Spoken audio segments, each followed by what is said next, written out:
Imagine stepping into a store where the staff had answers to your most puzzling tech question or to help you build your home entertainment system. How about going to your favorite music store to meet your favorite artist? Perhaps you eased on down the road while singing their jingle to get that new big screen TV. These stores weren't just places to shop, they were cultural landmarks, community hubs, and for many, a place to escape. Stick around for the last one because its collapse marked the end of an era for multiple generations of children who didn't want to grow up. Radioshack.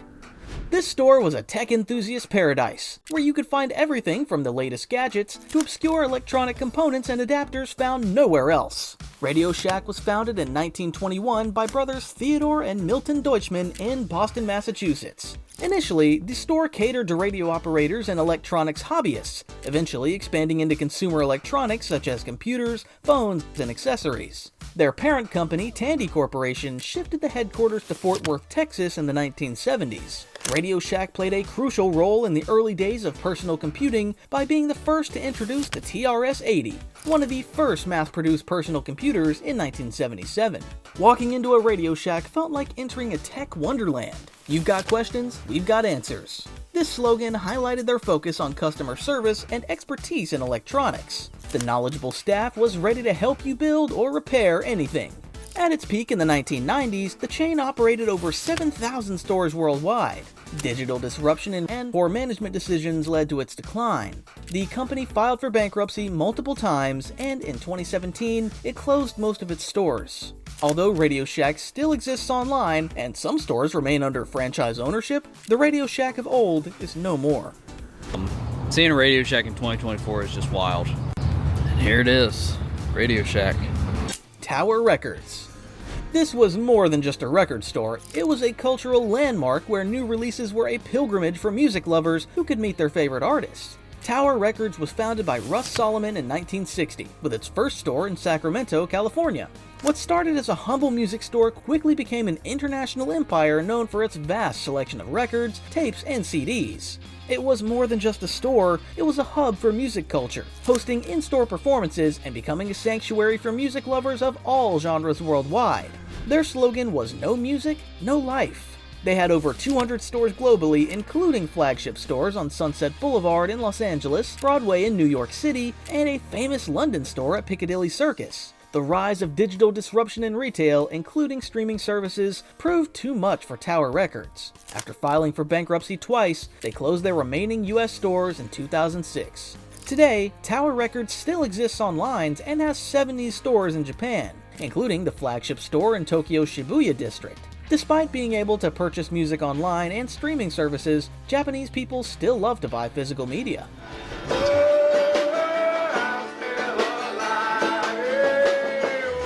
The Wiz. When a company declares nobody beats them, you'll also sing its catchy jingle. The Wiz was founded in 1977 by four Jamal brothers from New York City. We can't help but see the connection between the same name and the Broadway musical in the 70s. People eased on down the road to The Wiz, specializing in consumer electronics, including televisions, stereos, VCRs, computers, and home appliances. They were known for competitive pricing and aggressive marketing, featuring its famous slogan, "Nobody beats The Wiz." The store was always bustling with customers eager to get their hands on the latest gadgets or music releases, and the atmosphere was indeed electrifying. During its peak in the 1990s, the chain had over 80 stores, primarily concentrated in the New York City metropolitan area. Financial difficulties and Cablevision's eventual acquisition in the late 1990s for $80 million marked the beginning of the end. They closed all its stores in 2003. Despite its relatively short lifespan, The Wiz left a lasting impact on New York culture. Nobody beats the Wiz. Nobody beats the Wiz. The Bon-Ton. Few department stores were as enduring as this one, which lasted more than a century. In 1898, the Bon-Ton was founded in York, Pennsylvania, and it started as a humble dry goods store. Ironically, Bon-Ton was an 18th century English term that meant good taste or high fashion. Over the years, it expanded into a department store selling various goods from clothing to home furnishings to Main Street America. The aisles were carefully curated, the lighting was soft and warm, and a sense of grandeur made you feel like a valued customer. At its peak in the 1990s, it operated around 280 stores, primarily in the Northeast and Midwest. Economic impact on retail, e-commerce were critical factors in the store's downfall, leading to bankruptcy and liquidation in 2018. Bon-Ton, a household name for decades, will close its store at the Berkshire Mall in Wyomissing for good. Egghead Software. A store offered software to the early adopters of the personal home computer. Egghead Software was founded in 1984 by Victor D. Alhadeff in Bellevue, Washington. It was the place to be for tech enthusiasts. The store specialized in selling software and later expanded into hardware, peripherals, and tech accessories. The staff was always on hand to provide expert advice and recommendations, as they claimed nobody knows software like we do. At its peak in the early 1990s, the chain had over 200 stores nationwide. Egghead Software foresaw the brick-and-mortar decline and was one of the first major retailers to transition entirely from physical stores to an online-only business model in 1998. It proved to be a genius move. 1 year later, the company merged with OnSale.com for $375 million. However, by 2001, OnSale had filed for bankruptcy. Eggheads everywhere will shop and save smarter. West Coast Video. West Coast Video was founded in 1983 by Elliot Stone, ironically not in California, but in Philadelphia, Pennsylvania. It quickly grew to become one of the largest video rental chains in the US, offering a wide selection of movies and video games for rent. Renting a movie was more than just a transaction. The stores had a cozy, local feel, with staff who knew your favorite genres and would suggest the perfect movie for your night in. At its peak in the late 1990s, West Coast Video had over 500 stores, primarily in the US, though it also had some international locations in Canada and the UK. They expanded mainly through franchising and remained independently owned. However, competition from Blockbuster led to the chain's decline. By the early 2000s, most of its stores had closed. West Coast Video, America's favorite video store. Herberger's. This company, owned by the Bon-Ton, lasted almost a century. G.R. Herberger founded Herberger's in 1927 in Osakis, Minnesota. The company aimed to provide quality goods and personalized service to rural communities. Shopping there felt personal. The store was a trusted part of the community, and the staff knew their customers by name, making every shopping trip feel special. At its height in the 1990s, Herberger's had over 40 locations, mainly in the Midwest. They had a tradition of offering community days, where a portion of sales went to local charities and schools, reinforcing its deep ties to the communities it served. In 2006, as part of its expansion, the Bon-Ton acquired Herberger's. However, changing consumer trends saw the once thriving store fall. By 2018, Herberger's had closed all its locations after the Bon-Ton's bankruptcy. I benefit as well by getting great discounts on awesome clothing. Natural Wonders. Shopping felt like an escape to the great outdoors, with nature-inspired products that transported you to a different world. Natural Wonders was founded in 1986 by Ira H. Ginsberg in Petaluma, California.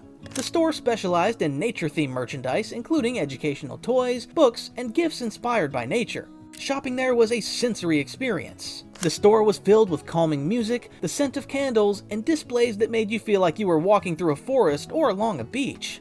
At its peak in mid-1990s, it operated over 200 stores nationwide. In 1996, Natural Wonders was acquired by Warner Brothers Studio Stores. However, changing consumer preferences and online shopping led to its demise. By 2004, all Natural Wonder stores had closed.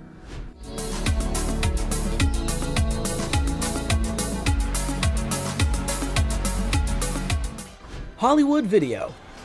No more late fees was their strategy to compete with Blockbuster and other rental services. Hollywood Video was founded in 1988 by Mark Waddles in Portland, Oregon. The company grew rapidly, becoming the second largest video rental chain in the US. Walking into Hollywood Video was like entering a cinephile's paradise. The stores were spacious, with an impressive selection of movies neatly by genre, making it easy to find the perfect film for the evening. At its peak in the early 2000s, the chain operated over 2,000 stores nationwide. Hollywood Video struggled to compete with Blockbuster and Netflix, leading to its acquisition by Movie Gallery in 2005 for $1.1 billion. Unfortunately, Movie Gallery itself filed for bankruptcy in 2010, leading to the closure of all Hollywood Video stores. And the clock is ticking, the phone is ringing, the late fees are piling up so high. Shopko. The Stuff That Counts emphasized this store's focus on value and essentials for everyday life. Shopko was founded in 1962 by James Rubin in Green Bay, Wisconsin. They were known for providing affordable, everyday essentials to families in small and mid-sized towns across the Midwest. Shopping there was the epitome of convenience. The stores were well organized, the selection was vast, and there was a sense of community pride in supporting a regional chain.